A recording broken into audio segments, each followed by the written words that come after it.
I was only 12 years old when my own father, a man respected by our entire town, started touching me in ways no daughter should ever be touched in this life. But the worst wasn't that. It was when I was 16 and saw him approaching the small bedroom where my little 7-year-old sister slept. That's when I decided he needed to die to end that hell on earth. It wasn't a decision made in the heat of the moment. It was something cold that ran down my spine like ice water, giving me a certainty that never left me. It was either his life or my baby sister's innocence. And I had already seen and lived through enough misery to know the world wouldn't miss that wretched man I called Father, Walter Johnson. My name is Eleanor May Johnson, but folks round these parts call me Miss Ellie. I'm 83 years old. Some years I'd rather forget, but many more I'm grateful for. I was born in Millbrook, Alabama, back when they barely had proper electricity. Before I go any further with my story, would you be kind enough to hit that subscribe button for me? This old lady would surely appreciate it. I don't tell my story often. Lord knows it took me over 60 years to find the courage.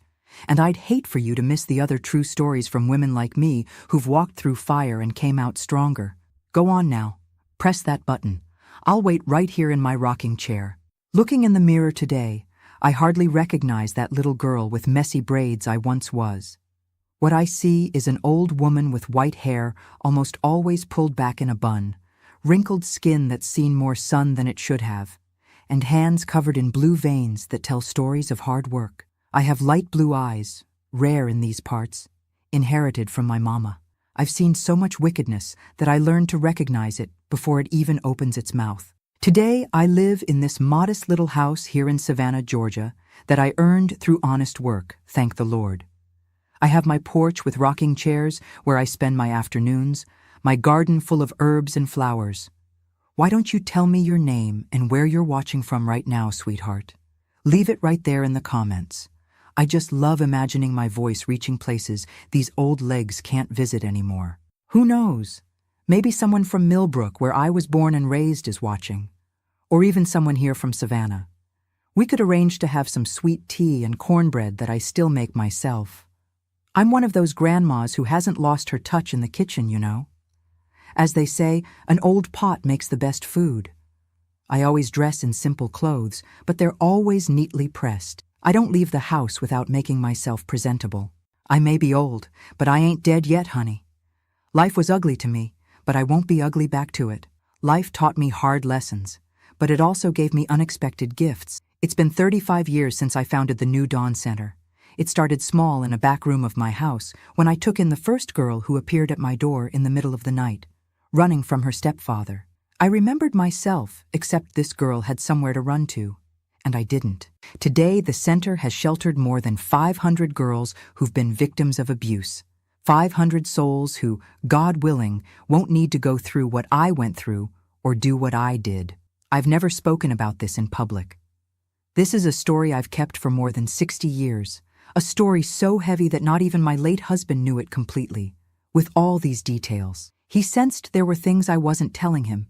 He saw it in my eyes when I'd wake up screaming in the middle of the night from nightmares. But he was a good man who respected my silence. He might have suspected, but he never pushed.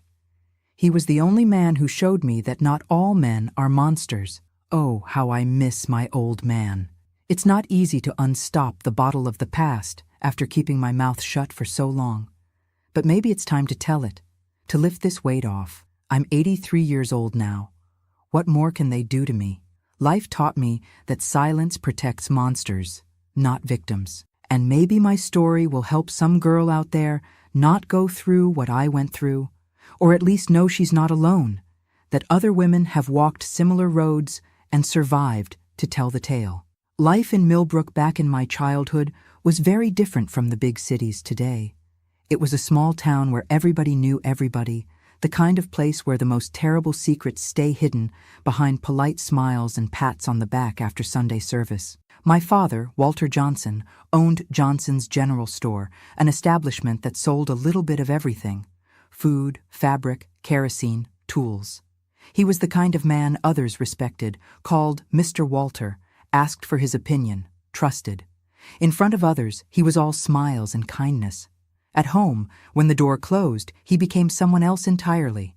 We lived in a house behind the store. It wasn't anything special, but it was better than many houses at that time. It had 2 bedrooms, one for my parents, another where I slept with my sisters Betty and Sarah.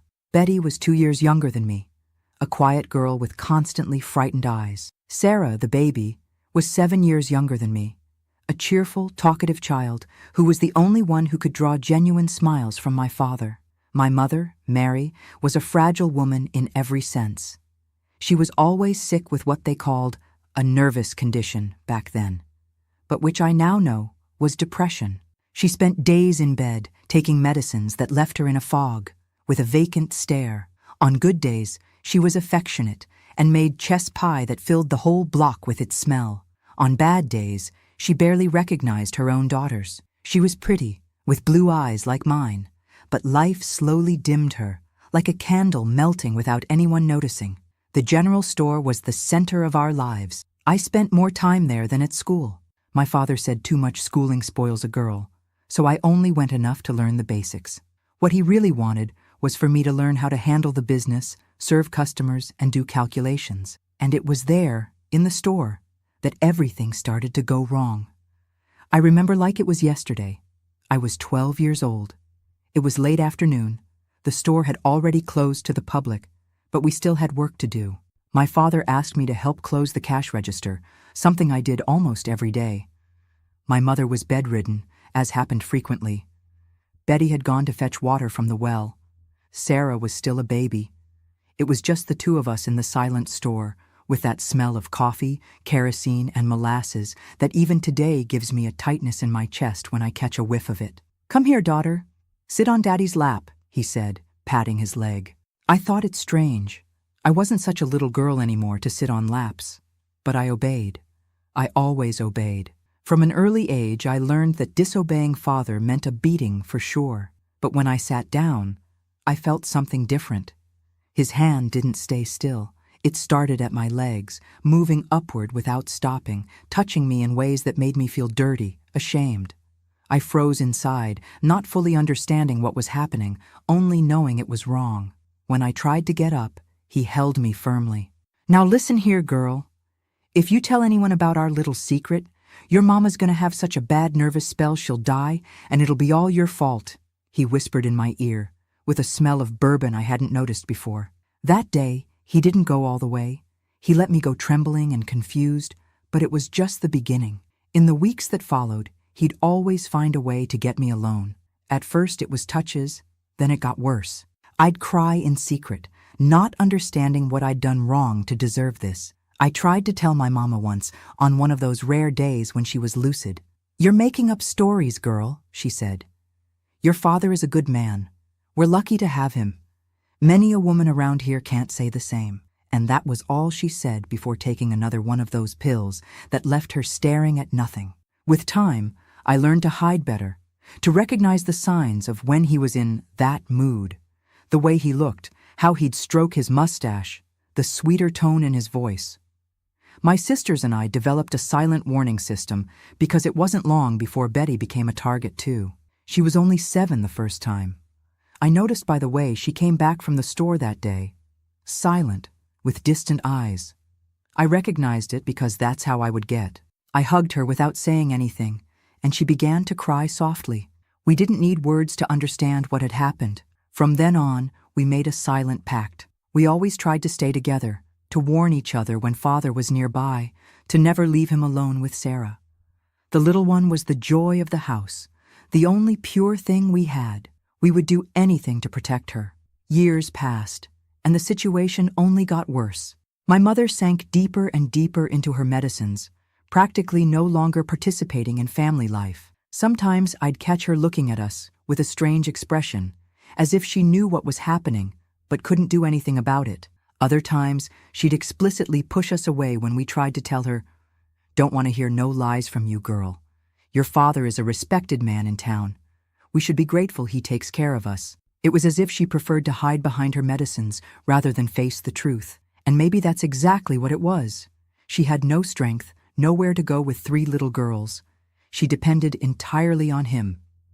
It was easier to pretend not to see. When I was 14, I hatched a plan to run away with Betty.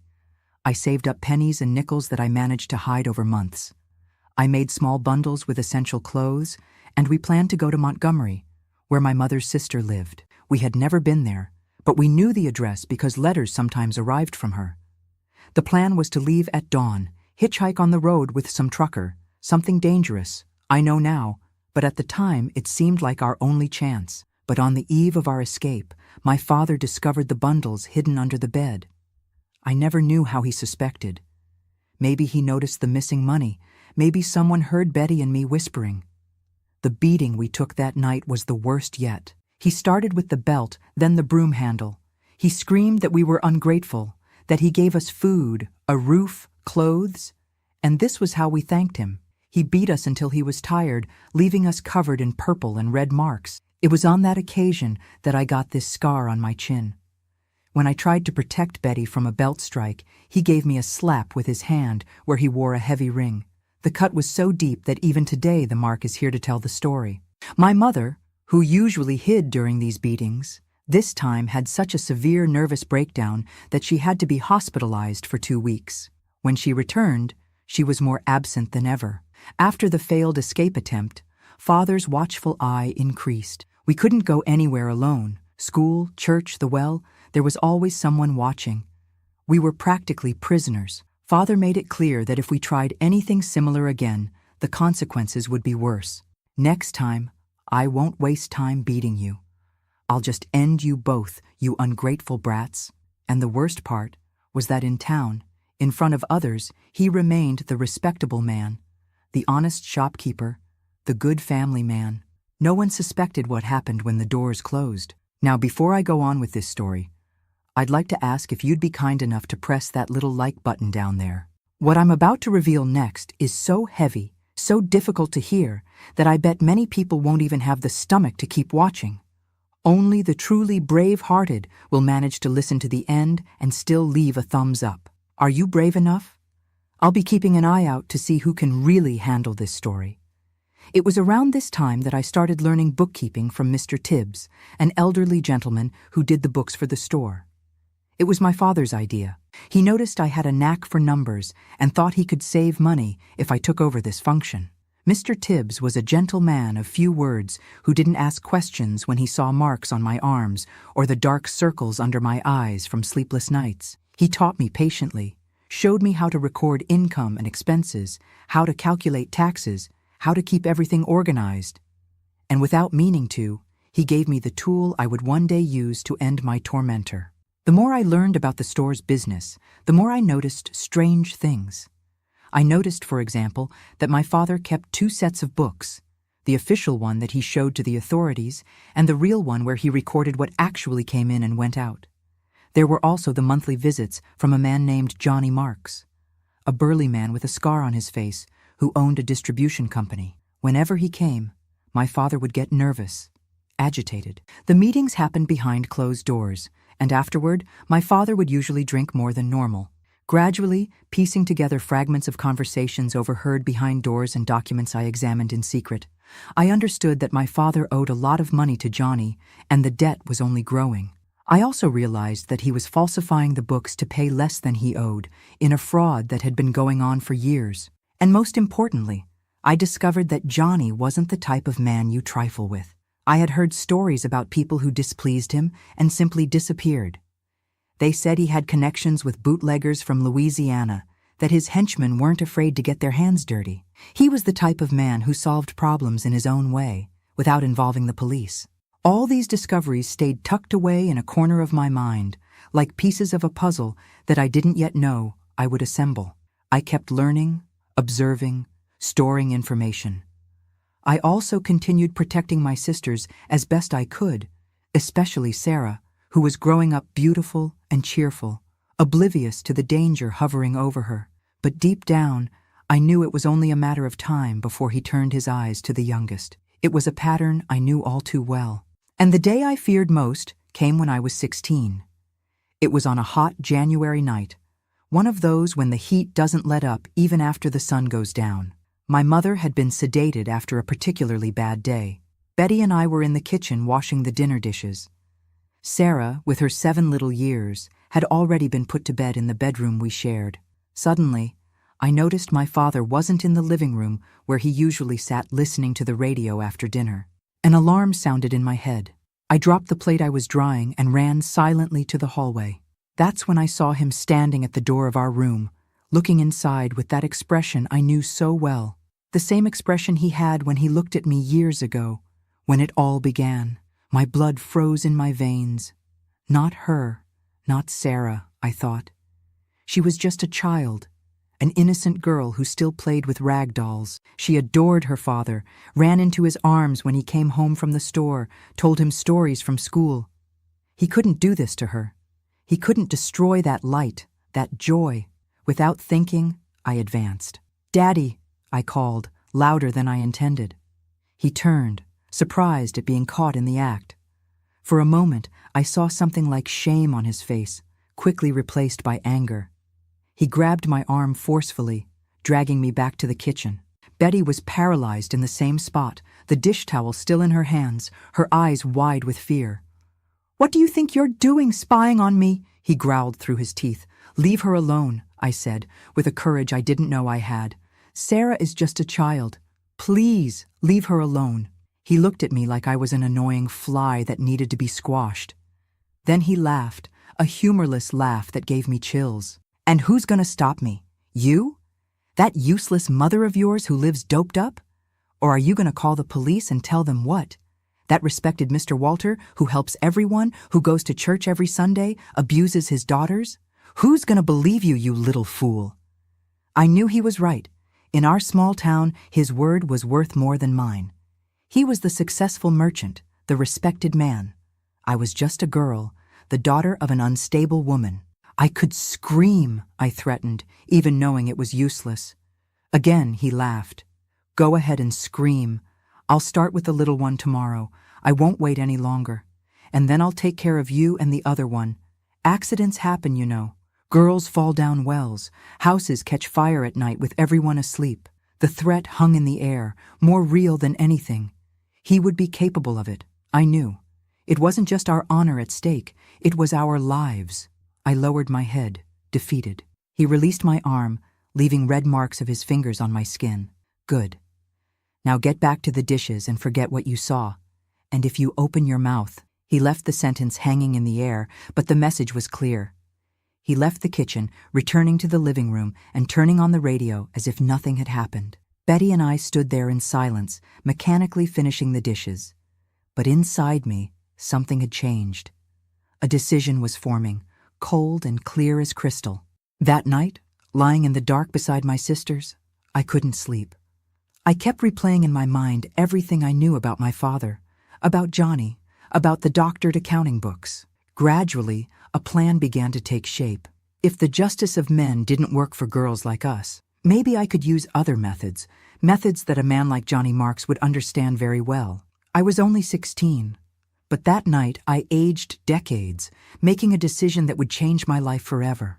If it was to protect my sisters, especially little Sarah, I would do whatever was necessary, even if it meant staining my hands with my own father's blood. But wait a minute. I think I've gotten ahead of myself too much. Let me take you back to Millbrook, Alabama in the 1950s, where I grew up. The streets were still unpaved dirt roads that turned to mud pits when it rained. Most houses were wooden, painted in bright colors, blue, green, yellow, to brighten the view. Ours, behind the store, was white with blue windows. The town center had the church square with a gazebo where the little band played on Sundays after service. Men would gather in front of Hank's barbershop discussing politics and baseball, while women left church whispering about other people's business. Children ran free, playing tag and hide and seek until the dinner bell rang. Our house wasn't big, but it wasn't small compared to others in the neighborhood. It had a living room, kitchen, 2 bedrooms, and a back area where Mama washed clothes when she was well enough. The floor was wooden planks that creaked when we stepped on them. The windows had curtains that Mama sewed herself before getting sick. What marked the house most was the smell. That mixture of freshly ground coffee and sugar coming from the store that permeated everything. The walls, the furniture, our clothes. Sometimes when I'm homesick for those times, the few good moments, of course, I close my eyes and can still smell that aroma. Daddy was a tall man with broad shoulders, a well-trimmed mustache, and hair always slicked back with Brill cream. He dressed well even on weekdays: linen pants, white shirt, polished shoes. He walked with his head held high, greeted everyone with that broad smile that showed his white, perfect teeth. Every Sunday, he went to church, sat in the first row, sang hymns with a strong voice. At town gatherings, he always donated money. When someone needed help, he'd loan supplies from the store, sometimes not even charging the poorest families. "What goes around comes around," he'd say. God is watching. People respected him, called him Mr. Walter, tipped their hats when he passed by, sent their children to call me Mr. Walter's daughter, as if it were a title of nobility. At home, he was different. He had that look of someone who's always dissatisfied, as if the house wasn't clean enough, the food wasn't tasty enough, the daughters weren't obedient enough. He'd beat us for anything. A broken glass, unfinished homework, an answer he thought was sassy. Over time, I learned to read his moods by the sound of his footsteps, by the way he opened the door, by his tone of voice when he called for Mama. There were good days and bad days, but even on good ones, we walked on eggshells. My mother, Mary, was a beautiful woman when young. I have few memories of her genuinely smiling, but when she did, she lit up the room. She had light blue eyes like mine, long hair that she cut herself, fair skin that burned easily in the sun. Before I was born, from what I heard from neighbors, she was cheerful, loved to sing while working. Then she withered gradually, like a flower without water. It started with what she called the endless sadness, periods when she'd stay in bed for days, staring at the ceiling. Then came the medicine prescribed by the town doctor, dark little bottles with drops that left her dazed, limp, with vacant eyes. She slept a lot, talked little. Sometimes she'd go days without changing clothes or combing her hair. On good days, increasingly rare as the years passed, she managed to get up, do household chores, cook. That's when she'd make chess pie that I loved so much. The sweet smell would take over the entire house, and she'd let us scrape the bottom of the pan when she finished. The taste was different from any other dessert, creamy with that little bit of burned caramel that gives it a special flavor. After she got worse, I could never eat chess pie the same way again. It seems like she took the secret with her. My sister Betty arrived 2 years after me. She was a quiet girl with big eyes that always seemed frightened, as if perpetually waiting for something bad to happen. She didn't smile much, talked little, got startled by any loud noise. From an early age, she had a special way of observing everything, of understanding things without anyone needing to explain. She picked things up from the air. When it was just the two of us, before Sarah was born, she was my shadow, following me everywhere. At night, we had a secret ritual. I'd tell made-up stories before bed, stories about places far away where girls could run free without fear. Sarah came 7 years after me, when Mama was already quite sick. She was a surprise to everyone. Nobody thought she could still have children after so much time. The pregnancy was difficult. Mama spent almost the entire time in bed. But when my baby sister was born, she brought light into the house. She was a chubby baby with rosy cheeks and curious eyes. As she grew, she showed a strong personality, talkative, smiling, stubborn. She sang all day, invented games, asked questions about everything.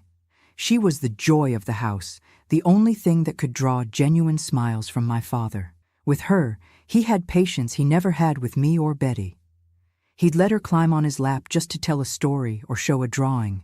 He treated her differently. Back then, I thought it was because she was the baby, the doll of the house. Today I know he was just waiting for the right moment. Johnson's General Store was on Millbrook's Main Street, a corner building painted light blue with the name written in black letters. It had a wide door in front and 3 large windows protected by ornate iron bars. Inside was a world of wonders for a child. Shelves from floor to ceiling full of colorful products, cans of peach preserves, jars of candy, sacks of flour, rice and beans, bottles of soda pop. In the center was a long, dark wood counter, polished by use, where my father served customers. In the right corner was a large brass scale that made a distinctive noise when weighing products. In the back was the storeroom full of sacks piled to the ceiling, rice, beans, coffee, sugar, flour. and a small office where my father did the accounting and kept the money. The store was more than a shop. It was the heart of the neighborhood. People didn't just go there to buy things. They went to talk, to hear news, to ask for advice. My father knew everyone by name, knew the life of each family. How's your mama? Did her cough get better? Did your son get that job in Birmingham? Is the crop going to be good this year?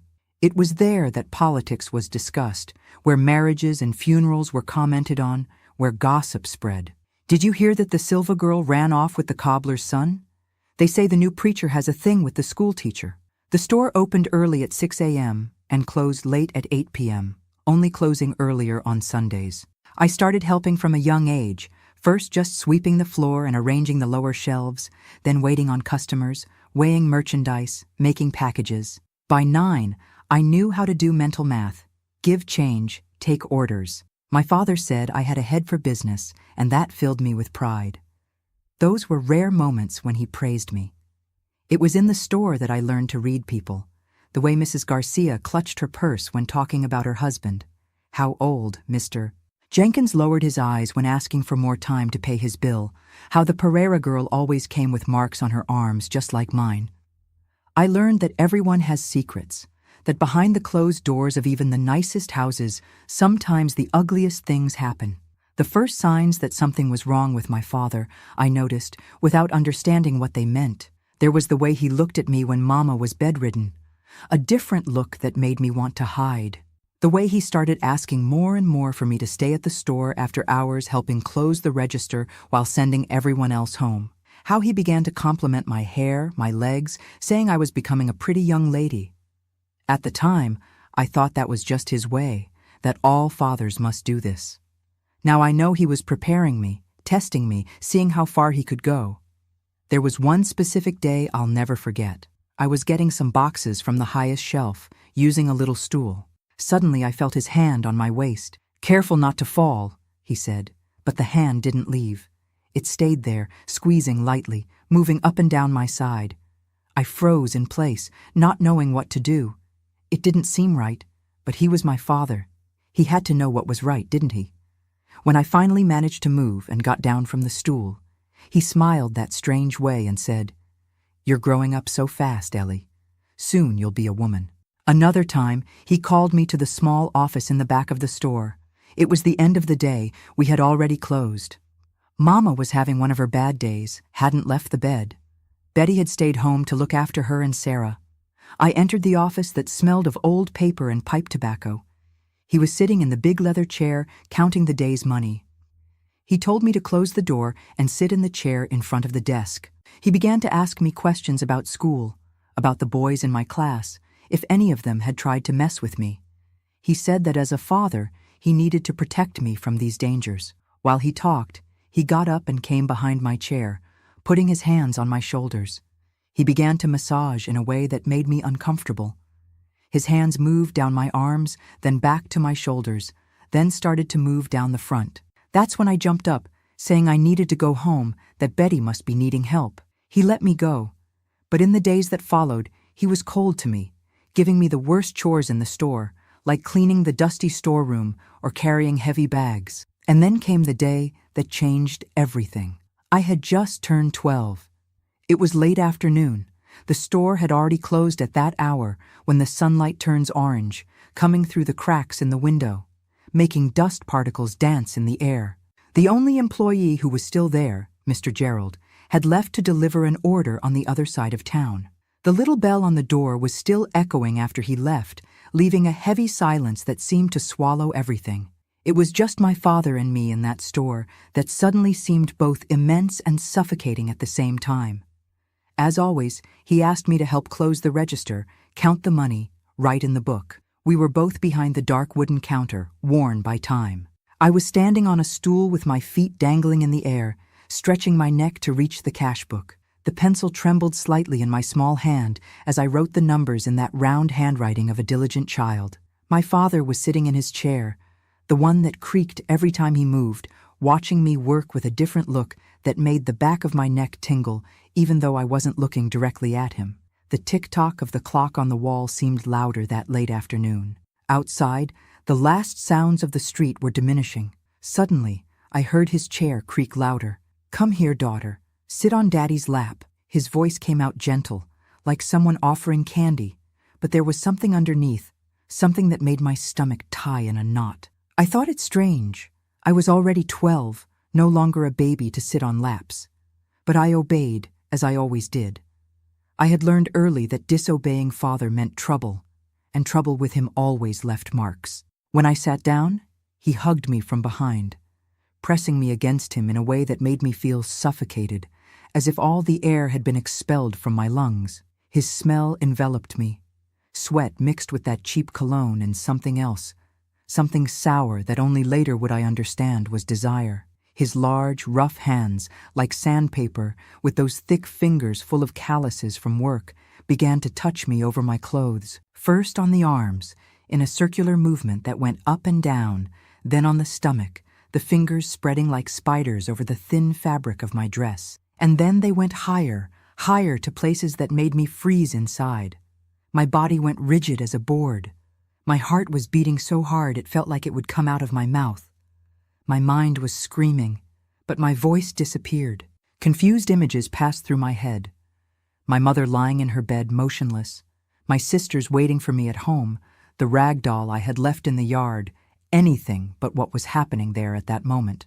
When I tried to get up, pushing with my small hands against his legs, he held me forcefully, one hand on my waist, squeezing until it hurt, the other covering my mouth with so much pressure that I tasted blood where my teeth cut the inside of my lip.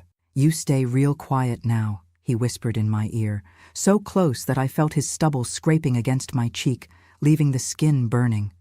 His hot breath, heavy with bourbon, something he normally only drank after dinner, enveloped me like a toxic cloud. "This is our secret, you hear?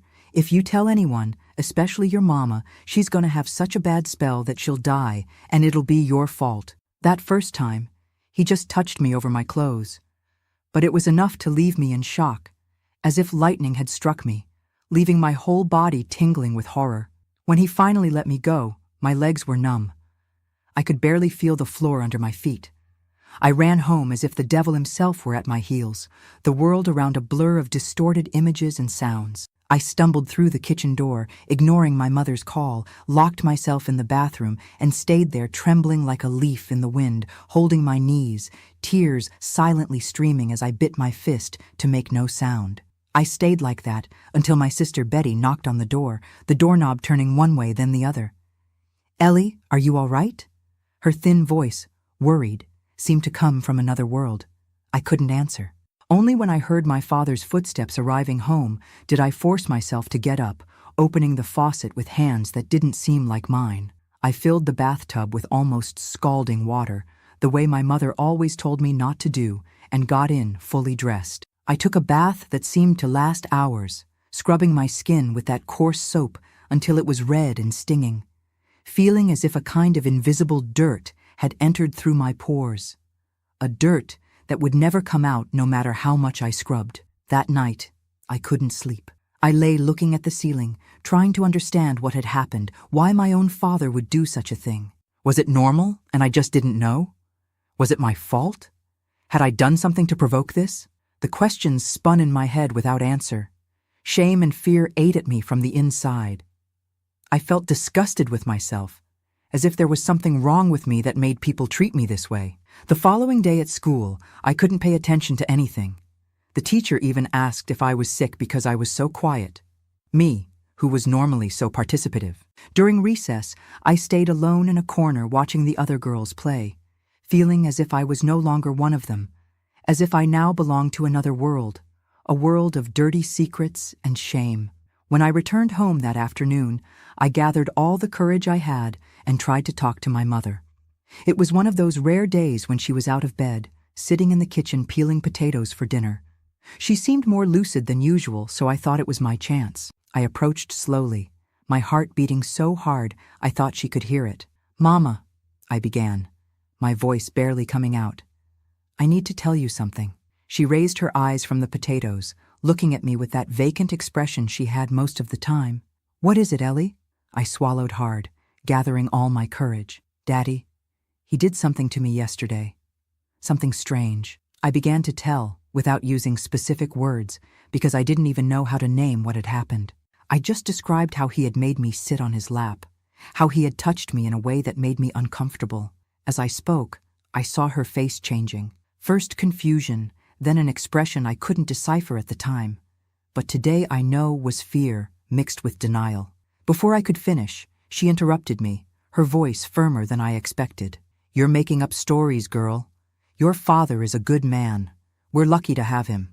Many a woman around here can't say the same." I tried to insist, to say I wasn't making it up, that it had really happened, but she got up abruptly, dropping the potatoes on the floor. "Enough! I don't want to hear any more of these lies. Go to your room right now." I went, tears streaming down my face, a lump in my throat. That night, I heard them arguing in their bedroom, his voice loud, irritated, hers lower, pleading. I couldn't understand what they were saying, but the next morning, Mama had a bruise on her face that she tried to hide with her hair. She didn't look me in the eye all day. 2 days later, she had one of her attacks and went back to bed, this time staying there for almost a month. I learned the lesson. I had no one to turn to. My own mother didn't believe me, or worse, maybe she did believe, but was so afraid she preferred to pretend it wasn't true. What else could I do? We were dependent on him. He was the provider, the respected merchant. I was just a girl. Who would believe me against his word? In the years that followed, the abuse continued, always hidden, always with threats of what would happen if I told anyone. When Betty turned 7, I realized she had also become a target. She returned from the store one day with that same empty look I knew too well, her eyes red from crying, shrinking when anyone came near. I didn't need to ask to know what had happened. That night I hugged her in the bed we shared and promised that one day we would get out of there. I didn't know how, when, or where, but I swore I would find a way.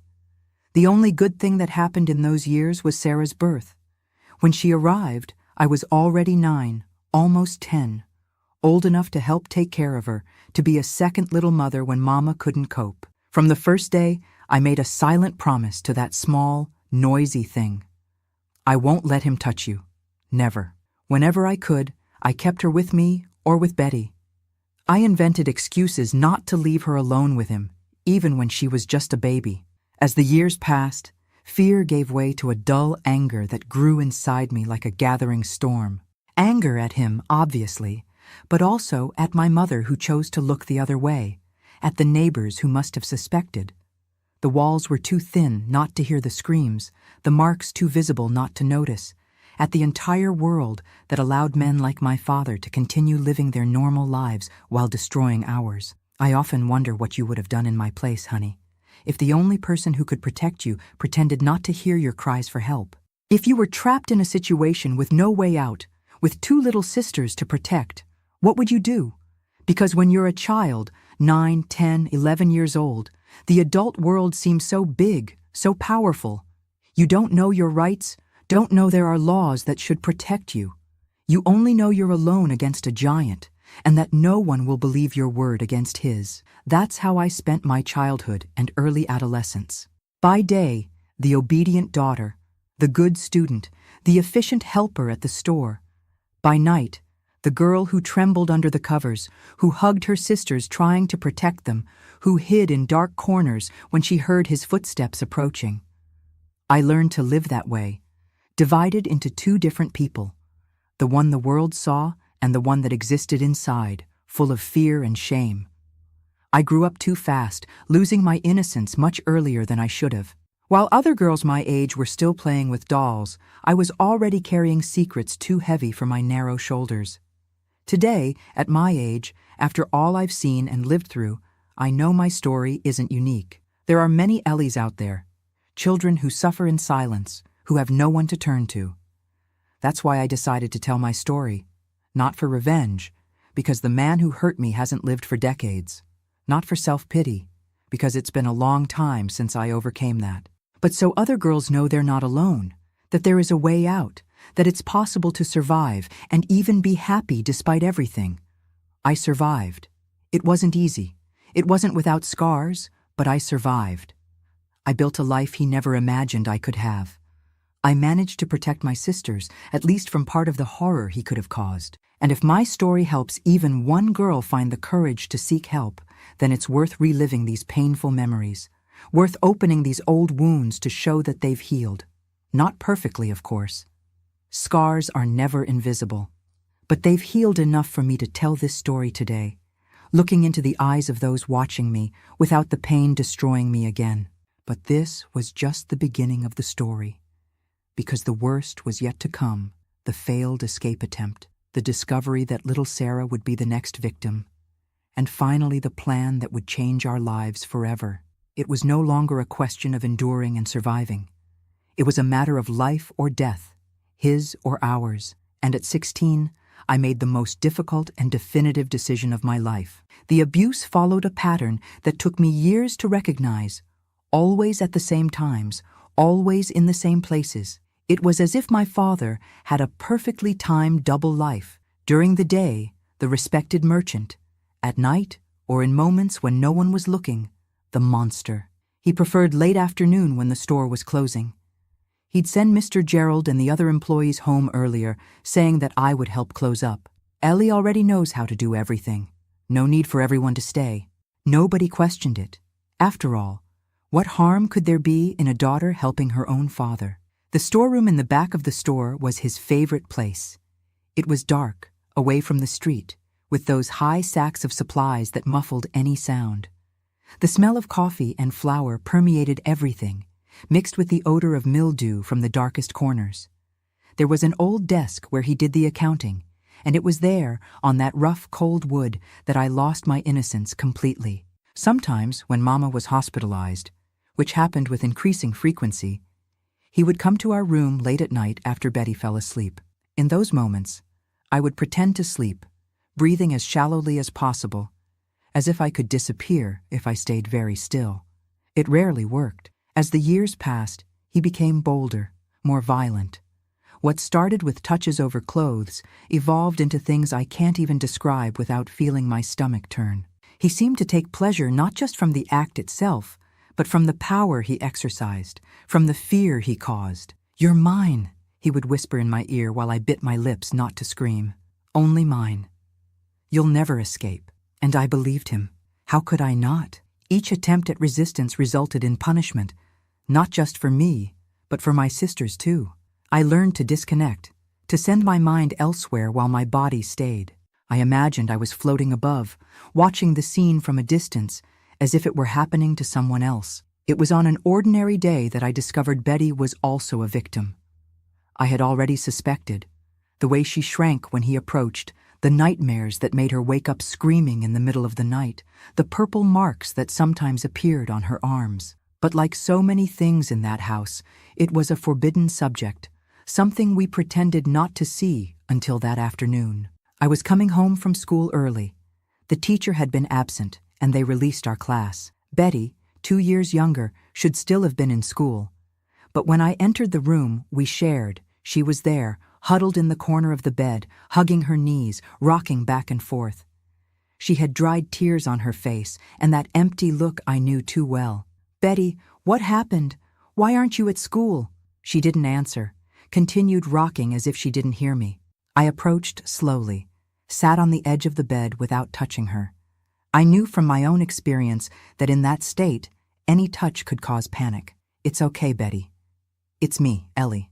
You're safe now." Slowly she raised her eyes. "He said the teacher sent me home," she whispered, her voice almost inaudible. "Said it was time for my special lesson. But it wasn't any lesson, Ellie. He, she couldn't finish. She didn't need to. I understood exactly what had happened. At that moment, something inside me changed. One thing was him doing that to me. I was already ruined, dirty, marked. But Betty, my little sister who still played with dolls, who cried when she saw a dead bird, who was afraid of the dark, it was too much. I hugged her, letting her cry on my shoulder until she soaked my whole blouse, and made a silent promise. I would protect her and Sarah, whatever it took. From that day on, Betty and I made a pact without words. We never spoke openly about what was happening, but we developed a system, signals with the eyes, codes in everyday phrases. "Got a headache today, Ellie? meant he was in that mood. Be careful. I'm going to help Mama with her medicine, was stay close to Sarah. Don't leave her alone. Small gestures that kept us a little safer, a little more sane in an insane world. Sarah, our baby sister, was too innocent to understand the danger surrounding her. With her big eyes and easy smile, she adored her father, ran to him when he came home from the store, sat on his lap without fear. Every time this happened, my heart froze. Betty and I took turns to always have someone watching her. The excuse was that we were helping to care for her since Mama couldn't cope. In reality, it was a constant, desperate vigil. We invented games to keep her always close, never alone with him. Let's play school, Sarah. You be the student. Want to help make biscuits? You can cut the dough. Anything to keep her by our side, away from his clutches. We didn't give up seeking help, even knowing deep down it was futile. I tried to talk to the teacher once, Miss Jefferson, an older lady who seemed to like me. Miss Jefferson, I began after class when everyone had already left. There are things that happen in my house, things that aren't right. She looked at me with an expression that mixed curiosity and discomfort. What kind of things, Ellie? I couldn't say it directly. The words got stuck in my throat. I tried to give hints. My father, he does things when no one is looking. Things a father shouldn't do with a daughter. She turned red, looked away, began gathering her books hurriedly. Look, Ellie, sometimes we don't understand parents' attitudes. They do what's best for us, even when it doesn't seem that way. Your father is a respected man in the community. I'm sure he only wants what's best for you. And she changed the subject, asking about homework. I left the classroom feeling like I'd been slapped. Another closed door, another adult choosing not to see. At confession, I tried to talk to Father Martin, a white-haired gentleman who seemed kind during sermons. Father, I need to confess something, but I don't know if it's my sin or someone else's. He encouraged me to continue. Protected by the darkness of the confessional, stammering, I told a softened version of what was happening, without using explicit words, talking about inappropriate touches and things that make me feel dirty. I expected understanding, guidance, perhaps even concrete help. What I received was a lesson on the fourth commandment. Honoring father and mother is God's law, my child. Sometimes parents are strict because they love us and want to educate us in the right path. Say 3 Hail Marys and ask forgiveness for your impure thoughts. I left the church feeling even more guilty, more confused. If even God's representative on earth thought I was wrong, maybe it was true. Maybe there was something in me that provoked it, that deserved that treatment. It took years for me to understand that the fault was never mine, that no child deserves or provokes abuse. My last hope was Grandma Hazel, my mother's mother, who lived on a farm a few hours from Millbrook. She rarely came to visit, more to see how her daughter was doing than for any other reason. She was a tough woman, raised on a farm, who had buried 3 husbands and raised 6 children practically alone. If anyone could stand up to my father, I thought, it would be her. During one of her visits, I found the courage. I waited until we were alone, she washing dishes and me drying. Grandma, I began, my voice trembling. I need to tell you something about Daddy. She continued washing without looking at me. What about him? I swallowed hard and let it all out at once, knowing I might not have another chance. I told her about the touches, the abuse, the constant fear, how he did the same thing to Betty, and how we feared for Sarah. She listened in silence, her wrinkled hands continuing to wash the plates as if we were talking about the weather. When I finished, still breathless from the effort of telling everything, she sighed deeply. Finally, she turned to me, drying her hands on her apron. Her eyes showed no shock or anger, just a tired resignation that scared me more than any other reaction. Men are just like that, Sugar, she said, as if she were teaching me a cake recipe. They have these appetites. Your mama knows it. I knew it with my husbands, too. We endure because what else are you going to do? Where are you going to go with children to feed and no money? She put her hand on my shoulder in a gesture that should have been comforting, but only made me feel more alone. If you want advice from someone who's lived a long time, learn to dodge, to predict when danger's coming, and when you can't avoid it, close your eyes and think of something else. It'll pass soon enough. Those words were like a bucket of cold water.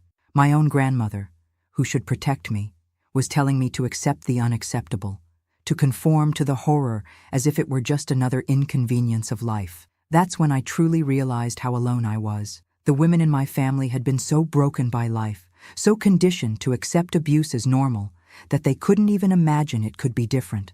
Meanwhile, my mother sank deeper and deeper into her illness. Her nervous problems worsened to the point where she barely left the bed. The medicine, bitter drops that Dr. Wilson renewed without questioning, left her in an almost vegetative state. There were days when she didn't even recognize her own daughters, looking at us with empty eyes as if we were strangers. Other days, she had hallucinations, saw people who weren't there, conversed with the dead. But sometimes, rare times, she had moments of lucidity. During one of these moments, I entered her room to bring her some chicken broth I had made. She was sitting on the bed looking out the window, seeming more present than usual. I approached carefully, never knowing which version of my mother I would find.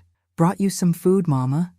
Chicken broth the way you like it." She turned her face to me, and for the first time in a long time, I felt she really saw me. Her eyes, so much like mine, were full of tears. "Ellie," she said, her voice weak but clear, "forgive me." The question caught me by surprise. "Forgive you for what, Mama?" She took my hand in hers, her thin fingers cold as dry twigs. "For not protecting you, for not protecting y'all. I know what he does. I've always known. Only I don't have the strength, Ellie. I got nowhere to go, no way to take care of you girls by myself. He said if I said anything, he'd take you away from me, send you far away, and I believed him." I remained frozen, not knowing what to say. Part of me wanted to scream at her, blame her for all those years of silent suffering. Another part understood the fear, the powerlessness, the lack of options. Before I could respond, she continued, the words coming out fast as if she feared not having time to say everything. "Your father is a good man, Ellie. We're lucky. That's what I have to say, what he makes me say. But it ain't true. It never was." It was the last lucid conversation we had. The next day, she was back to her usual state, too drugged to form complete sentences. 2 weeks later, she had another collapse and was hospitalized again. When she returned, she was just a shadow of the person she once was. Her last years were like that, alternating between hospitalizations and almost catatonic states at home.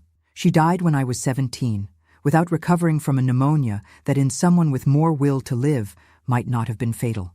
Now, before I tell you what happened after that beating we took when we tried to escape, let me explain something I discovered about the store's business. It was around this time that I started learning accounting from Mr. Tibbs, the gentleman who came once a month to do the books for the store.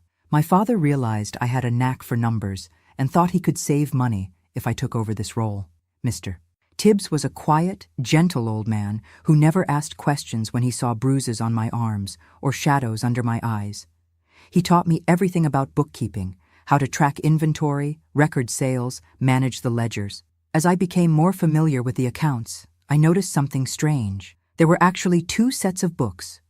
One official set that my father showed to suppliers and tax collectors, and another hidden set with the true numbers. I also began to observe the monthly visits from Johnny Marks, a tough-looking man with a nasty scar who ran a wholesale distribution business. Whenever Johnny came to visit, my father would get nervous, clear the store early, and lock himself in the office with Johnny and 2 mean-looking men who always accompanied him. Through careful eavesdropping and examining papers when no one was looking, I pieced together the truth. My father was deeply in debt to Johnny Marks, who wasn't just a distributor, but a loan shark known for his violent methods of collection. The stories circulating about Johnny were chilling. A shopkeeper who didn't pay and mysteriously had his store burned down, a farmer who tried to cheat him and was found in a cotton field with his hands cut off, a family that simply disappeared after the father accumulated debts too large to pay. To make matters worse, my father was trying to deceive Johnny by keeping 2 sets of books. He showed Johnny records indicating smaller sales than were actually happening, skimming money off the top. It was a dangerous game that only delayed the inevitable. The debt kept growing, interest accumulating, and Johnny wasn't a man of infinite patience. This whole situation fermented in my head like formless information, but without clear contours. I knew there was a possibility there, a potential weapon, but I didn't know exactly how to use it. It took a catalyst event for the pieces to finally fit together, and that event came in the form of my greatest fear, the threat to Sarah. It was on a hot January night, one of those when the heat doesn't give up even after the sun goes down. My mother had been sedated after a particularly bad day. Betty and I were in the kitchen washing the dinner dishes. Sarah, with her 7 little years, had already been put to bed in the bedroom we shared. Suddenly, I noticed my father wasn't in the living room, where he usually sat listening to the radio after dinner. An alarm sounded in my head. I dropped the plate I was drying and ran silently to the hallway. That's when I saw him standing at the door of our room, looking inside with that expression I knew so well. The same expression he had when he looked at me years ago, when it all began. My blood froze in my veins. Not her, not Sarah, I thought. She was just a child, an innocent girl who still played with rag dolls. She adored her father, ran into his arms when he came home from the store, told him stories from school. He couldn't do this to her. He couldn't destroy that light, that joy. Without thinking, I advanced. "Daddy," I called, louder than I intended. He turned, surprised at being caught. For a moment, I saw something like shame on his face, quickly replaced by anger. He grabbed my arm forcefully, dragging me back to the kitchen. Betty was paralyzed in the same spot, the dish towel still in her hands, her eyes wide with fear. "What do you think you're doing, spying on me?" he growled through his teeth. "Leave her alone," I said, with a courage I didn't know I had. "Sarah is just a child. Please, leave her alone." He looked at me like I was an annoying fly that needed to be squashed. Then he laughed, a humorless laugh that gave me chills. "And who's gonna stop me? You? That useless mother of yours who lives doped up? Or are you gonna call the police and tell them what? That respected Mr. Walter, who helps everyone, who goes to church every Sunday, abuses his daughters. Who's gonna believe you, you little fool?" I knew he was right. In our small town, his word was worth more than mine. He was the successful merchant, the respected man. I was just a girl, the daughter of an unstable woman. I could scream, I threatened, even knowing it was useless. Again, he laughed. "Go ahead and scream. I'll start with the little one tomorrow. I won't wait any longer. And then I'll take care of you and the other one. Accidents happen, you know.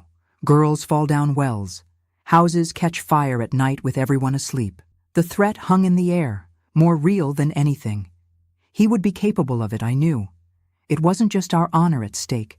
It was our lives. I lowered my head, defeated. He released my arm, leaving red marks of his fingers on my skin. "Good. Now get back to the dishes and forget what you saw. And if you open your mouth..." He left the sentence hanging in the air, but the message was clear. He left the kitchen, returning to the living room and turning on the radio as if nothing had happened. Betty and I stood there in silence, mechanically finishing the dishes. But inside me something had changed. A decision was forming, cold and clear as crystal. That night, lying in the dark beside my sisters, Betty awake and vigilant like me, Sarah sleeping the innocent sleep of those who don't yet know the world's evil, my mind worked furiously, going over everything I knew about my father, the store, Johnny Marks. The pieces of the puzzle began to fit together. If the justice of men didn't work for girls like us, if the teacher looked the other way, if the priest preached obedience, if my grandmother advised resignation, if my own mother was too sick to protect us, then I would have to seek another kind of justice. Johnny Marks wasn't a man who forgave debts. He wasn't a man who accepted being cheated. If he discovered that my father was manipulating the books, showing smaller sales than were actually happening, hiding money, well, the stories that circulated about him weren't of mercy. And I had access to the books. I knew where my father hid the true records. I knew how the fraud worked. The decision formed clear and cold inside me. It wouldn't be easy. It would be extremely risky. But at that moment, lying in the dark with fear for my baby sister, overcoming even my fear for my own life, I knew what I needed to do.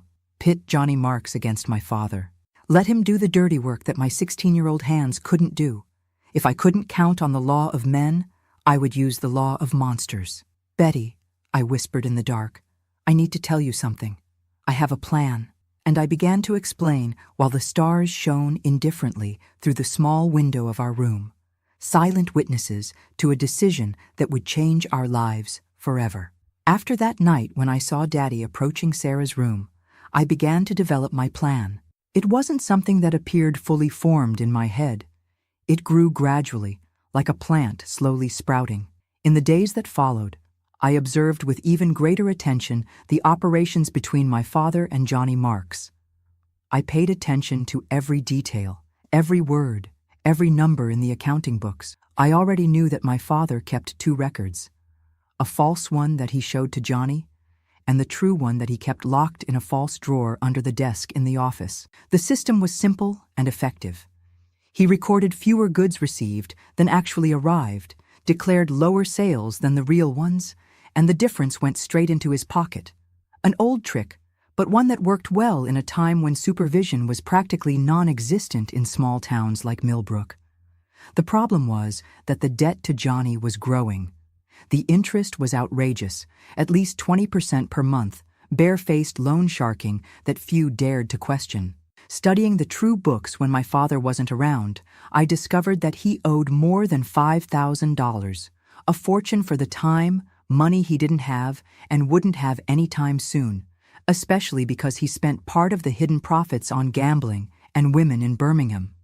Yes, the family man who went to church every Sunday had this other life that few knew about. The initial idea was simple: make Johnny discover he was being cheated.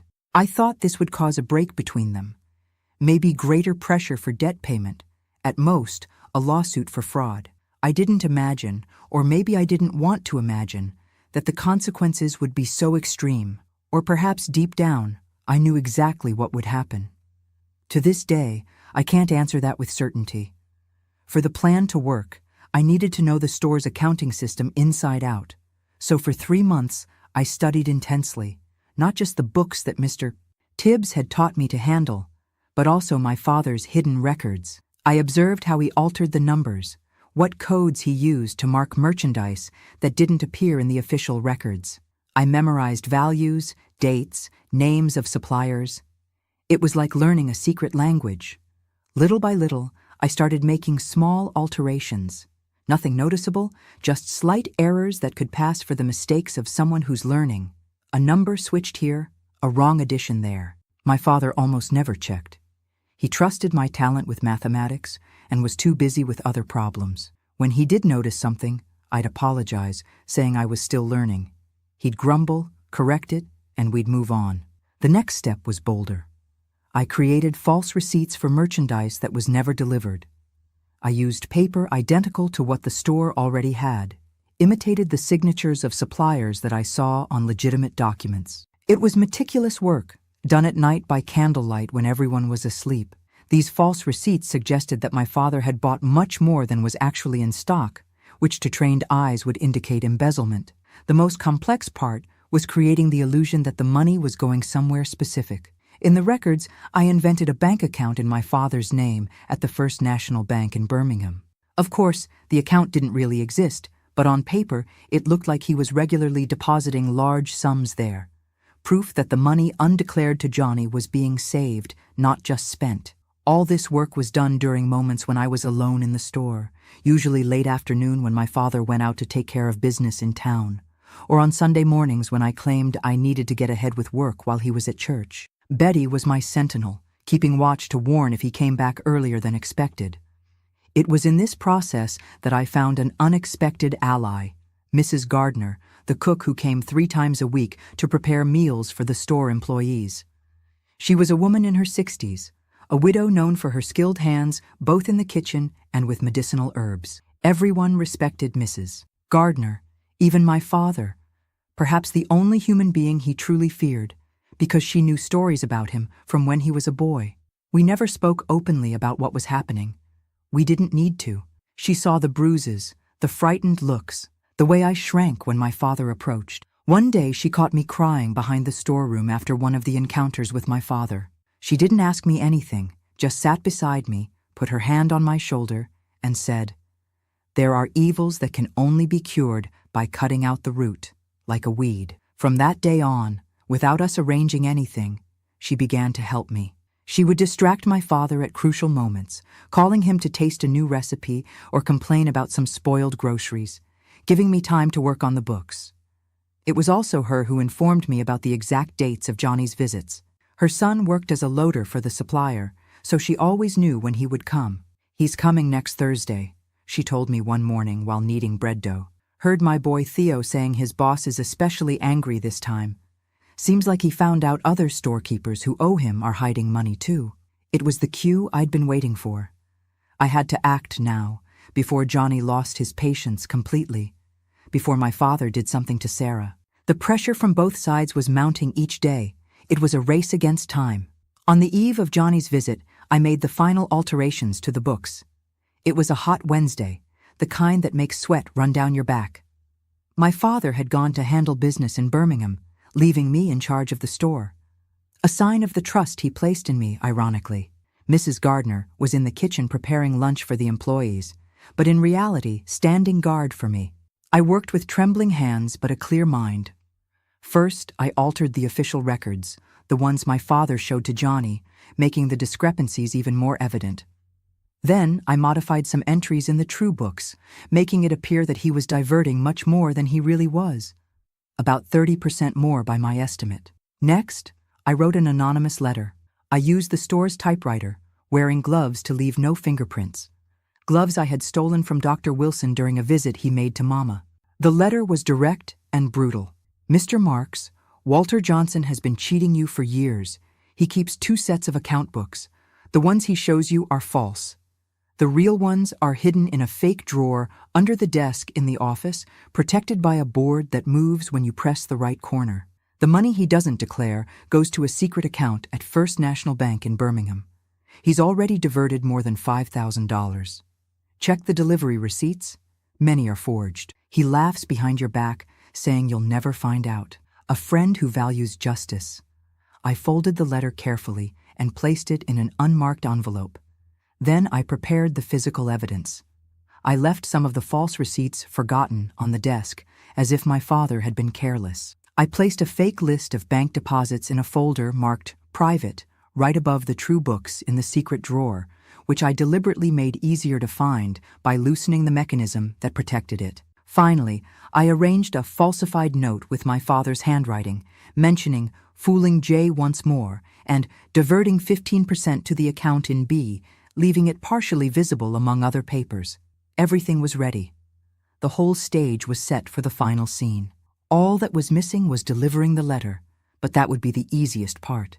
Johnny always sent the same driver, a man of few words named Bud Mason, to warn my father that he would be arriving soon. He would come a few hours earlier, leave the message, and go.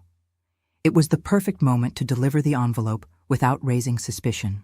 On Thursday at 3 p.m., as expected, Bud appeared at the store door. He received the usual message from my father. "Tell Mr. Walter the boss is coming at 6. As he was leaving, I approached, pretending to dust a nearby shelf. "Mister," I called softly, "this fell out of your pocket," and I handed him the envelope. He looked confused but took it without questioning and left. It had worked. The letter was now on its way to Johnny. I went back inside, my heart beating so hard I thought everyone could hear it. All that was left was to wait. My father returned from Birmingham around 4, looking tired but satisfied, probably after spending part of the diverted money on his vices in the city. "Everything in order at the store?" he asked, more out of habit than real interest. "All fine, Daddy," I replied, lowering my eyes as I always did in his presence. Mr. Budd came by, said Mr. Marks is coming at 6. He frowned, a crease of worry appearing between his eyebrows. "I'll review the books before. Get everything ready in the office." It was a moment of panic. What if he discovered the alterations? If he noticed the planted documents, the whole plan would crumble, and the consequences for me would be terrible. With trembling hands, I arranged the books on the office desk, praying he wouldn't look beyond the surface. My father sat down and began to leaf through the official records, the ones he showed to Johnny. He frowned when he saw one of the alterations I had made, a sales value lower than it should be. "Something's wrong here," he muttered. "What, Daddy?" I asked, trying to keep my voice steady. "This value for last week's coffee sales is different from what I remember." My stomach nodded. It was the moment of truth. Let me see, I asked, looking over his shoulder. I pretended to analyze it for a moment, then slapped my forehead. Oh, I think that was my mistake. I must have switched the numbers when I copied from the draft. I can fix it right now. He studied me for a second, his penetrating eyes as if they could see through me. Finally, he shook his head. No time. Johnny's already on his way. Just be more careful, girl. This kind of mistake can cost dear. He had no idea how true those words were. At 6 o'clock sharp, as always, we heard the engine of Johnny's car. My father sent all the employees home except Mr. Gerald. For me, he had specific orders. Take your sisters to Mrs. Cotton's house and stay there until I send for you. I don't want any of you around during this meeting. It was exactly what I expected, what I had planned for. Yes, Daddy, I replied, already leaving to get Betty and Sarah, who were playing in the back of the store. As we left through the back door, I saw Johnny entering through the front, accompanied as always by Scarface Tom and Mex, his two enforcers. In his hands, I noticed the envelope I had given to Bud Mason. I took my sisters to Mrs. Cotton's house, our neighbor who always looked after us when my father needed us out of the way. She was a kind lady, but completely unaware of what was happening in our house. Will your daddy be long? She asked, as she always did. I think so, I replied, exchanging a significant look with Betty, who already suspected what was happening. He said it's an important meeting. Then I'll make you girls a snack. I've got fresh cornbread. She smiled, going to the kitchen, taking Sarah by the hand. As soon as she left, Betty moved closer. Is it today? She whispered.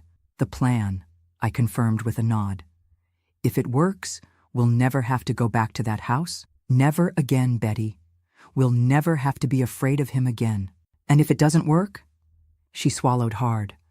I had no answer for that. If it didn't work, probably none of us would survive to tell the story. It will work, was all I could say.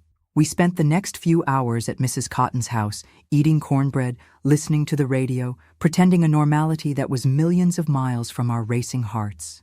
Sarah, innocent as always, played with her rag doll, oblivious to the drama unfolding. Betty and I could barely swallow the food, our eyes always returning to the clock on the wall. At 9 at night, when Mrs. Cotton was already preparing the beds for us to sleep there, we heard the sound of a car accelerating hard on the main street, passing in front of the house. I ran to the window in time to see Johnny's car, black, large, impossible to confuse with any other in Little Millbrook. I'll take the girls home, Mrs. Cotton, I said, surprising the good lady. But your daddy didn't send for you, she argued, concerned. He must have forgotten. He gets distracted after these business meetings. I lied, already gathering our things. Our house is just across the street. There's no danger. She hesitated, but finally agreed. All right then. But have your daddy come thank me tomorrow, she said, accompanying us to the door. We went out into the hot April night, the starry sky above us seeming indifferent to the human drama unfolding below. We took Sarah home, quickly putting her to bed. She was tired from playing and fell asleep almost instantly. Betty stayed with her while I returned to the store. The establishment was closed, the windows dark, the door locked. No sign of movement inside. I used the key I always carried, one of the advantages of being my father's trusted helper, and entered silently. The place was dark, but I knew every inch of it blindfolded. I didn't turn on any lights, moving by memory to the office in the back. The office door was ajar. I pushed it slowly, my heart almost coming out of my mouth. There was no one there, no sign of struggle, nothing out of place. The books were on the desk, open, the real ones, not the fake ones. The secret drawer was wide open. It was as if my father had been interrupted in the middle of an explanation. I left the store with the strange sensation that something big and irreversible had happened, but without knowing exactly what. I returned home to my sisters, and we waited. That was probably the longest night of my life, lying in bed, eyes open in the dark, ears alert for any sound that would indicate my father's return. But he didn't return. The next morning, around 6 o'clock, we heard a commotion in the street. Raised voices, people running. I jumped up, heart racing. From the window, I saw a group of neighbors gathered in front of the store. I quickly dressed and ran there, leaving Betty with the still sleeping Sarah. The store was surrounded by a small crowd. Mr. Jenkins, the barber, was the first to see me arriving. his face paling. "Child, go back home. This ain't something for you to see." But it was too late. Through the people, I saw two men carrying something out of the store. Something large, covered by a sheet that couldn't completely hide what was underneath. An arm hung out, lifeless. I recognized the gold ring my father always wore on his pinky finger. "What happened?" I asked, my voice strangely calm considering the inner tumult I felt. It was Mrs. Gardner who answered, appearing at my side like an apparition. Her eyes were serious, but there was no shock in them. "Your daddy was found in the storeroom, child. Looks like a settling of accounts, a business deal gone wrong." Sheriff Daniels, a fat man with a thick mustache who rarely involved himself in anything that might cause him trouble, was writing something in a notebook. When he saw me, he frowned. "That's Johnson's daughter," someone informed him. He approached, uncomfortably clearing his throat. "Sorry for your loss, miss," he said, unable to look me in the eyes. "Seems your daddy had a disagreement with someone. Probably that supplier who always came here." "Johnny Marks?" I replied automatically. The sheriff nodded. "That's right. We'll investigate, of course." But he let the sentence die in the air. Everyone knew nobody would investigate Johnny Marks. It would be filed away as just another settling of accounts for debts, like so many others in the region. They didn't ask where I was the previous night. They didn't question why my father would be alone in the store so late. They assumed it was just another case of a merchant who couldn't pay his debts and suffered the consequences. In small towns like Millbrook in those days, justice often turned a blind eye to certain crimes, especially when they involved powerful men like Johnny Marks. Only later, when I was allowed to enter the store and collect our belongings, did I understand what had really happened. The office I had seen intact the night before was now ransacked. The real accounting books had disappeared. On the wall near the desk were marks that looked like dark splashes. The storeroom floor had been recently washed, but you could still notice a darker stain in the corner where the boards met the wall. I didn't need to be a detective to understand what had happened there. My father had been confronted with evidence of his fraud. He had tried to explain, probably denied it at first, maybe even tried to blame someone else, perhaps me, his trusted helper. But Johnny wasn't a man to accept excuses. His justice was swift and final. In the days that followed, there was no formal wake. The body was quickly buried with few present besides the immediate family. Neighbors sent flowers and food, more out of pity for the poor orphaned girls than out of real regard for the deceased. The word spread was that Walter Johnson had been a victim of loan sharks. No one mentioned the possibility that the fraud in the accounting books might have been the work of someone other than him. Now tell me something. Do you think what I did was wrong? Causing the death of my own father, even knowing the monster he was? I was just a 16-year-old girl trying to protect my sisters the only way I could see. What would you have done in my place, knowing no one would believe you, that the police wouldn't do anything, that hell would continue? The weeks that followed were a blur of conflicting emotions. On one hand, there was immediate relief. Relief so intense, it sometimes made me feel guilty. I no longer needed to check every corner before entering a room. I no longer needed to sleep with my ears alert, waiting for footsteps in the hallway. I no longer needed to protect Betty or worry about what would happen to Sarah. On the other hand, there was the horror of knowing what I had done, of having been indirectly responsible for the death of a person, my own father. No matter what kind of monster he was, sometimes I would wake up in the middle of the night in a cold sweat, remembering the body covered by the sheet being carried out of the store. Other times, I wondered if there had been an alternative, if I could have found another way out. But the answer was always the same. No, there wasn't. There was nowhere to run, no one who would believe us, no authority that would protect us. It was him or us. Guilt and the sense of justice mixed in strange ways. I didn't feel pleasure in what had happened, not even the satisfaction of revenge fulfilled. It was more as if an enormous weight had been removed, leaving behind an empty space I didn't know how to fill. I didn't feel joy or sadness. I felt that we could finally breathe, and that alone was worth any moral price I had to pay.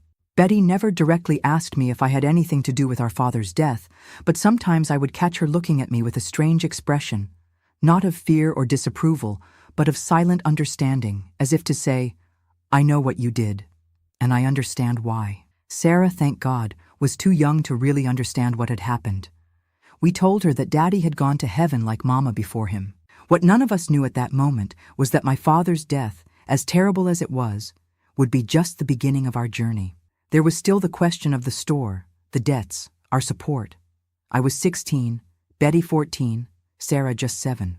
How would we survive? Where would we live?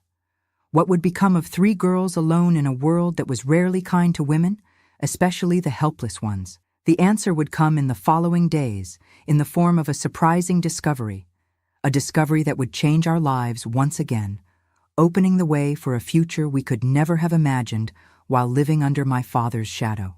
In the days following my father's death, we had to deal with immediate practical matters. The store was drowning in debt, mainly to Johnny Marks, who surprisingly didn't disappear.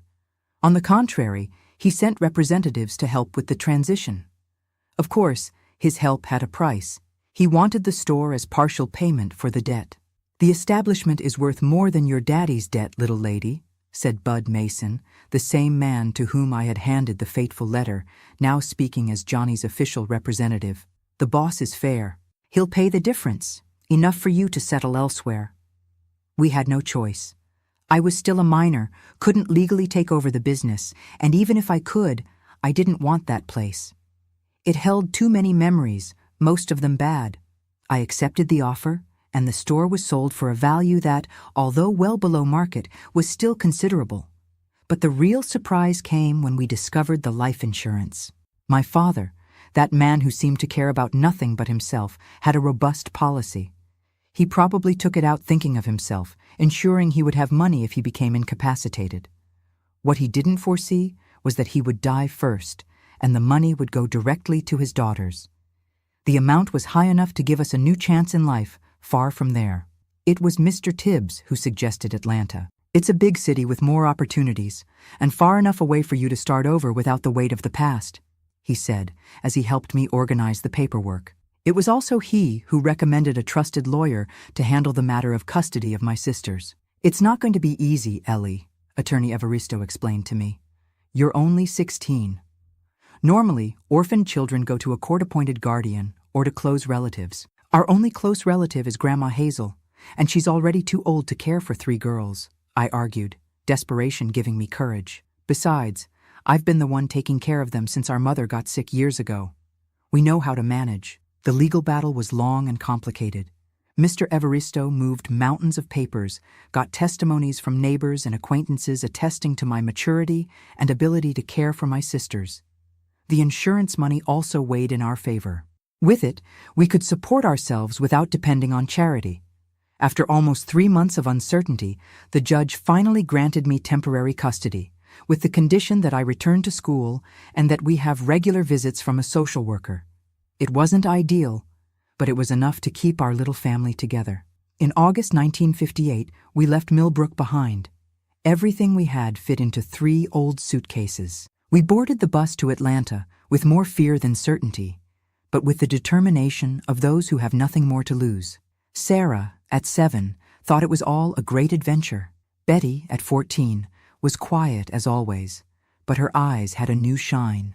Hope, perhaps. I, with my newly turned 16 years and the weight of the world on my shoulders, could only think about the next step, the next decision to make. Atlanta was a completely different world from the small Millbrook where we grew up, a planned city with wide avenues, modern buildings, an accelerated rhythm that frightened us in the first few days. We rented a small house in the West End, which at the time was still developing.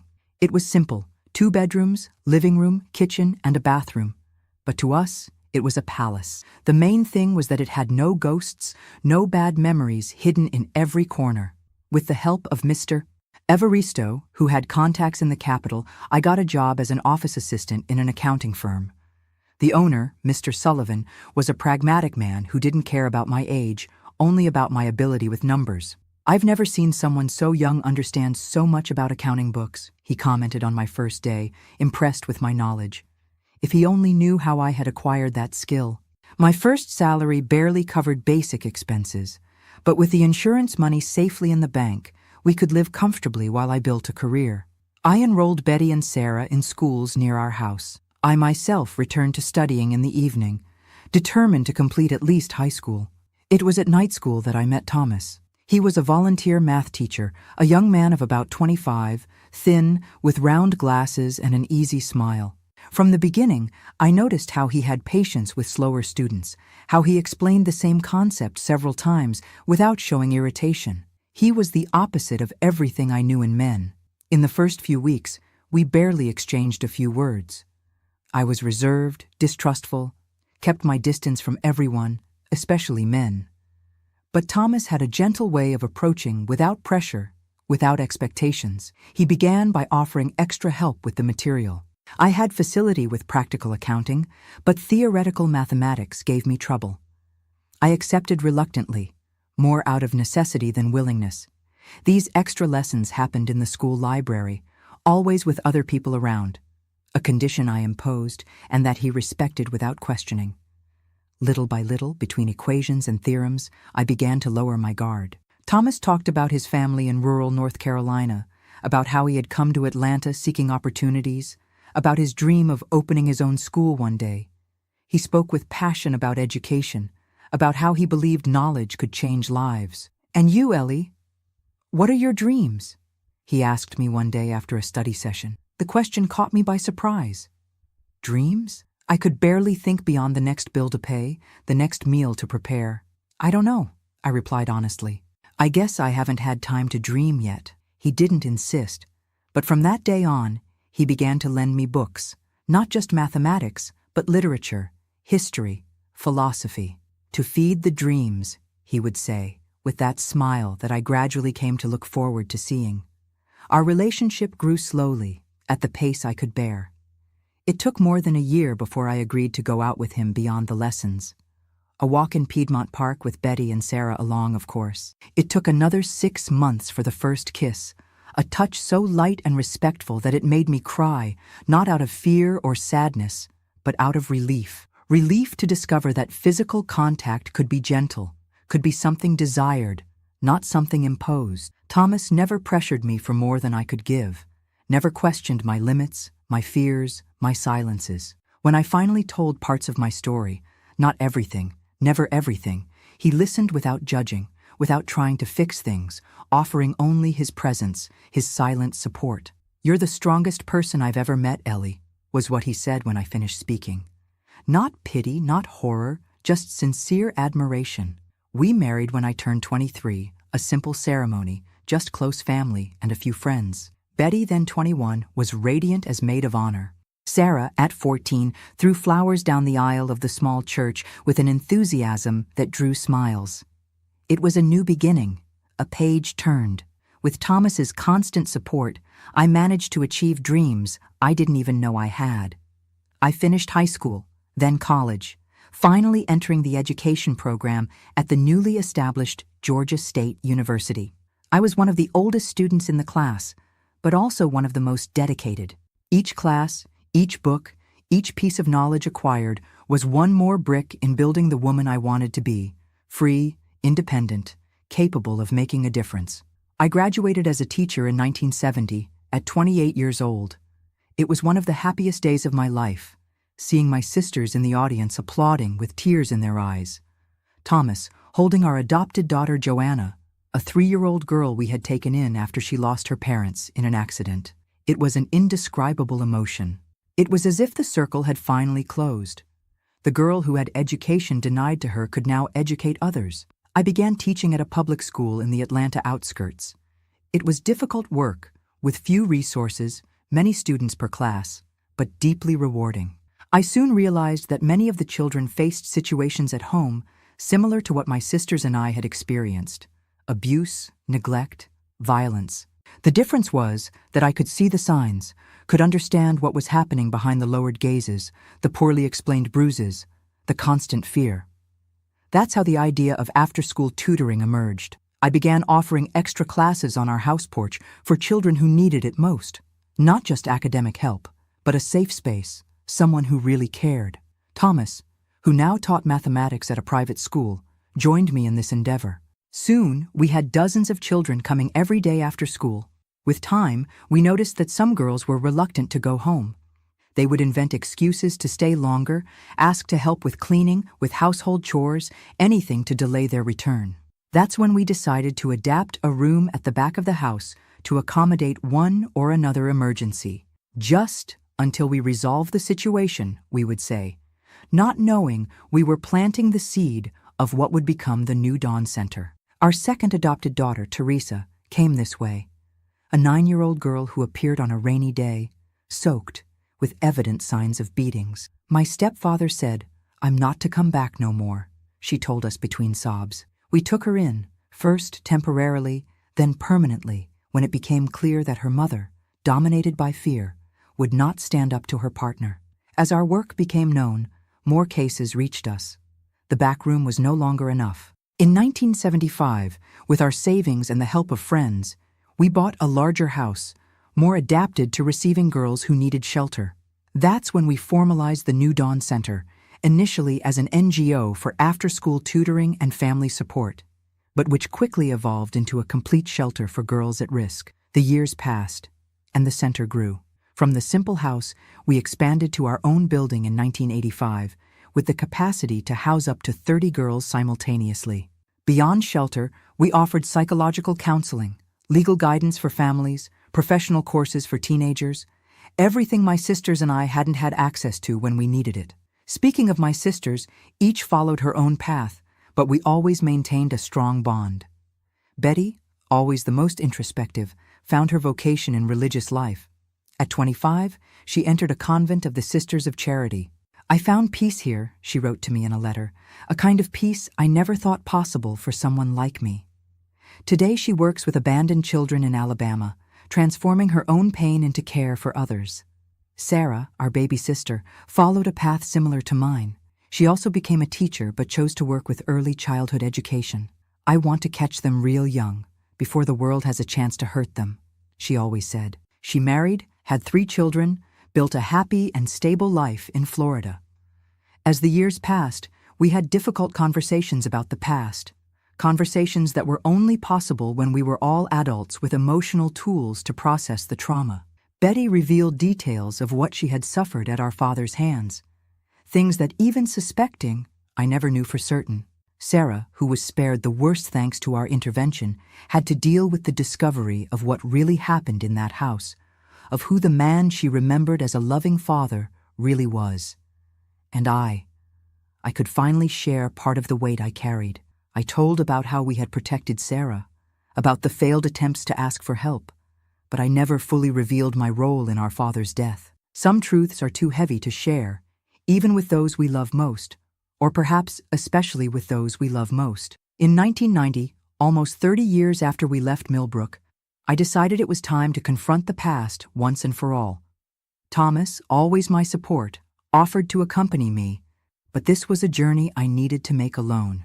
"I'll be back tomorrow," I promised, kissing him at the bus station. Millbrook had changed a lot. From a small town in the interior, it had transformed into a bustling industrial city. The dirt streets of my childhood were now paved avenues.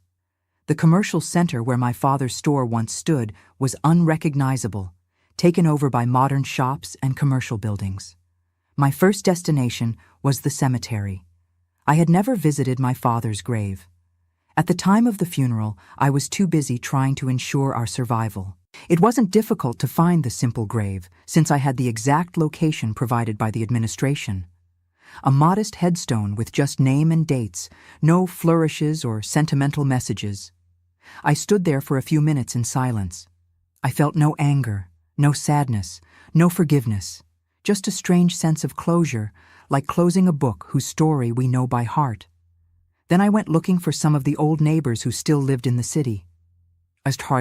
Cotton, now a lady of more than 80 years, cried when she saw me, exclaiming how beautiful and successful I looked. It was during coffee at her house that I heard the first confessions. "I always suspected something was wrong in that house, you know," she said, lowering her voice as if it were still a secret. "The way you girls would startle at any noise, the screams at night that your daddy said were nightmares.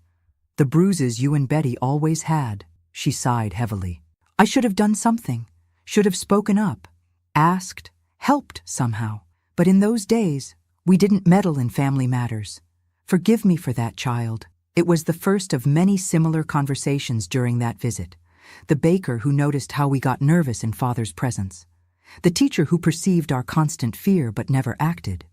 The priest who regretted not investigating further when I made that veiled confession. Everyone suspected. Everyone had suspicions. No one did anything. The most impactful revelation came from a woman I barely remembered. Nancy, daughter of a merchant neighboring the store. Your daddy abused me too, she told me after inviting me to her house. When I was 12, I would sometimes help at the counter. He would call me to the storeroom, do things she didn't need to complete. I never told anyone. I was ashamed, afraid they wouldn't believe me. Only as an adult did I understand it wasn't my fault. Before leaving, I discovered that Nancy wasn't an isolated case. At least 3 other women of the same generation had similar stories about my father. All had kept quiet at the time. All had carried that burden alone.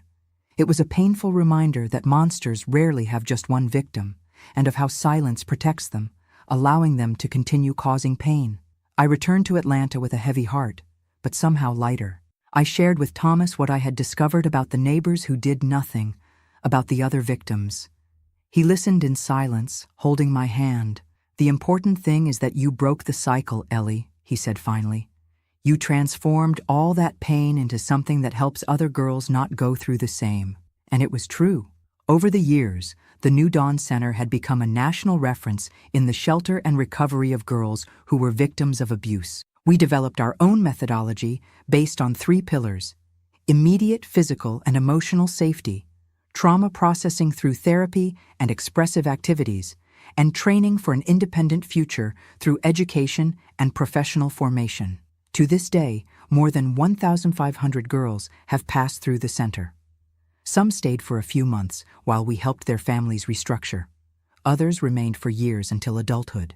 Many are now educated, successful women who have overcome the trauma and built full lives. Several return as volunteers or professionals, continuing the work. In 2000, we received official recognition from the Department of Justice for the work accomplished. In 2005, I was invited to join the National Council to Combat Child Abuse. In 2010, the center inaugurated its 2nd unit in Memphis with support from the federal government. Achievements I never thought possible for a girl who, at 16, was fighting just to survive and protect her sisters. Looking back now, with the wisdom that only age brings, I see how each piece of my story brought me here, even the most painful ones. I learned that justice sometimes comes by crooked paths, that it's not always clean, clear, or peaceful. I learned that the silence of good people allows the evil of bad people to continue, to grow, to multiply. And I learned, mainly, that each girl we save is a chance to correct the past, not just mine, but that of a society that for too long has closed its eyes to the suffering of children. Would I do it all again? I don't know. Perhaps there was another way that I, at 16, couldn't see.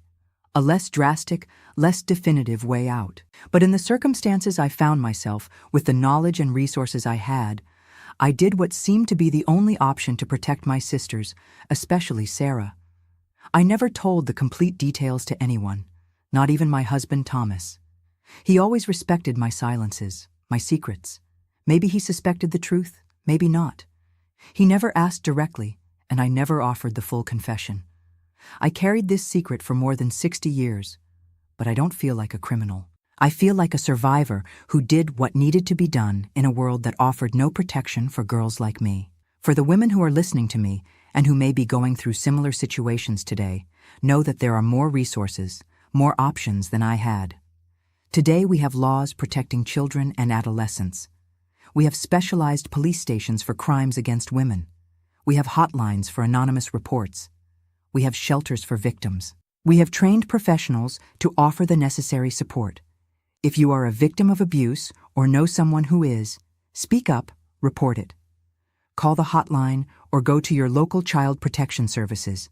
If you're a mother, aunt, teacher, neighbor, be alert to the signs: sudden changes in behavior, excessive fear, sexual knowledge incompatible with age, sudden isolation. Don't do like those neighbors in Millbrook who suspected but did nothing. Your intervention can save a life, can interrupt years of suffering. The path of healing and justice isn't easy, but it's possible. I am living proof of that. From the terrified girl of Millbrook to the recognized educator of Atlanta. My journey was long and full of obstacles, but each step was worth it. Each tear, each sleepless night, each painful memory faced, everything contributed to the person I became, to the work I managed to accomplish. I am Eleanor May Johnson, but you can call me Miss Ellie, and that was the story of my life. A tale of pain, yes, but mainly of overcoming, of strength, of a woman who refused to be defeated by the evil done to her. If you want to hear more stories like mine, stories of women who transformed suffering into courage and resistance, subscribe here to the channel, because wisdom doesn't come from books. It comes from the scars that life leaves, and we old folks still have much to tell and teach.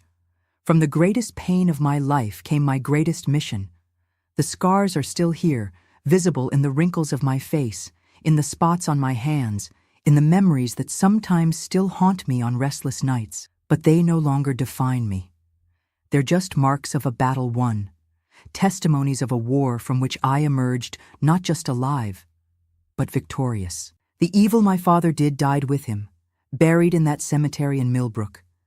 But the good we managed to build, my sisters, Thomas, all the volunteers and professionals at the New Dawn Center, continues to grow, multiplying in each life touched, in each child saved, in each future transformed. That's my true revenge, not his death, but the full life I built afterward. The family I formed, the girls I helped, the legacy I will leave when my time comes, a legacy of hope, of healing, of possibilities, a legacy that proves every day that our past may hurt but doesn't need to determine our future, that we can indeed break cycles, break chains, rewrite our stories. And if this is the only lesson you take from my story, it will have been worth sharing it after so many decades of silence. Because in the end, that's what it's about, transforming our individual stories of pain into a collective narrative of healing, one story at a time.